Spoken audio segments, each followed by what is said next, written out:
Hello guys, welcome back to channel Aarti vlogs. అందరూ ఎలా ఉన్నారు? బాగున్నారా? ఈ షార్ట్లో అయితే మనం పక్కంగాయలు అయితే చేసుకుంటున్నాం అనమాట. ప్రిపేర్ చేస్తున్నాము. ఫస్ట్ అయితే పప్పు రుబ్బేసుకుంటున్నాను.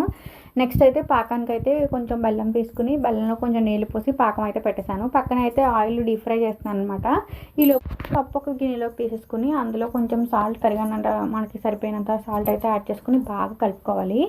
ఈ పాకంగాయలు ప్రాసెస్ అంతా ఫుల్ వీడియో ఛానల్లో ఉంది. మొత్తం ఈ వీడియో ఎందుకు చేస్తాను, అసలు గారెలు అవి ఎందుకు వేస్తాను ఇవన్నీ అని. పక్కన అయితే పాకం మరిగిపోతుంది. పాకం ముద్రపాకం అయితే పెట్టకూడదండి. నెక్స్ట్ అయితే గారెలు బాగా డీప్ ఫ్రై చేసేసుకుంటున్నాను.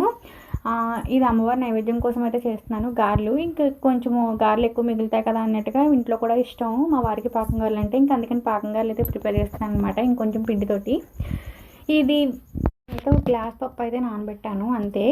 అమ్మవారికి నైవేద్యానికి అయితే 11 గారెలు ఒక దండ కింద కట్టేసి పక్కన పెట్టేస్తాను. మిగతా ఒక 7-8 గారెలు ఉన్నాయి.